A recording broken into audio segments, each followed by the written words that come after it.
One tech tip: what to know about flying with lithium-ion portable battery chargers. Add AP News as your preferred source to see more of our stories on Google. Add AP News on Google. Add AP News as your preferred source to see more of our stories on Google. Share jetting off soon for summer travels. If you're planning on bringing an extra battery charger for your phone or other devices, be aware of the latest rules when taking one on a flight. Rechargeable lithium-ion portable battery chargers, also known as power banks, come in protective enclosures of various shapes and sizes. They're a handy and popular way for getting more juice when you're on the move. But after a spate of smoke or fire incidents, U.S. and international aviation authorities have issued new guidelines and airlines have tightened up rules for passengers. Here's a guide on flying with power banks. The rules around power banks on planes. The most important thing to know is that you can't pack lithium battery chargers in your checked luggage. They need to go in your carry-on luggage. Travelers can generally bring 2 lithium-ion power banks with a capacity of 100 watt-hours without needing airline approval. That's more than enough to charge a cell phone several times over. For non-rechargeable lithium metal batteries, the limit is 2 grams of lithium per battery. AA and AA batteries typically contain less than a gram of lithium. Those limits cover nearly all types of lithium batteries in an average person's electronic devices, according to the Federal Aviation Authority. The FAA says newer lithium-ion batteries should have a label with the watt-hour, or WH, rating. But if your power bank's energy capacity is listed in milliampere hours or MR, you'll need to do some math or use the FAA's online calculator. Read more to figure out your battery's watt-hour rating. Take the mAh number, divide it by 1000 to get ampere hours, and then multiply by the device's voltage, which is usually 3.7 volts.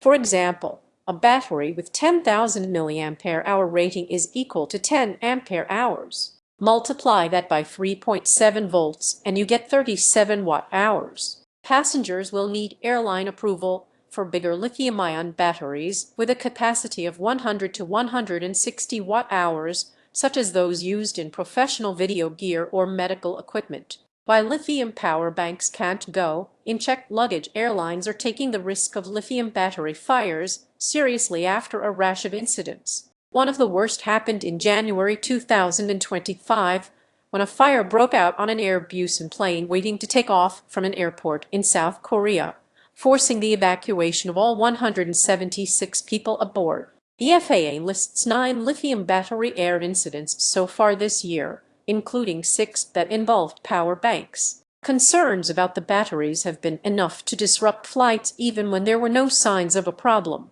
Last month, an EasyJet flight from Egypt to Britain diverted to Rome as a precaution after a passenger told the crew that they had a power bank in checked luggage charging a device. Lithium batteries in a jet's cargo hold pose a danger because if there's smoke or fire, the crew can't take immediate action to identify and extinguish it, according to the International Air Transport Association, or IATA. Keeping them in the cabin makes it easier for the crew to stop a potential blaze by using fire-resistant bags and insulated gloves to contain an overheating device. There's a very low risk that a lithium-ion battery will short-circuit and cause a fire, but if it does, the hazard it creates is very horrible, said Paul Christensen, a professor of pure and applied electrochemistry at the University of Newcastle in the United Kingdom.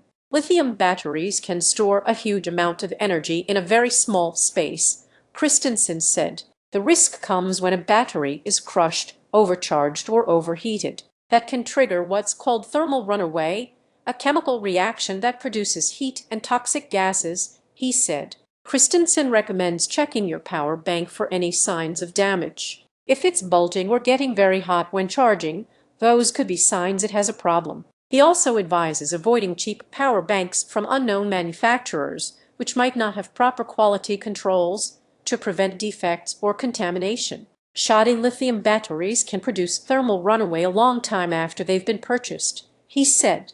In-flight rules. Once you're on board, airlines have strict rules on handling power banks in the passenger cabin. You can't put it in the overhead bin. Instead, you'll have to keep it somewhere you can get it to quickly, such as in the seat back pocket or under the seat in front of you.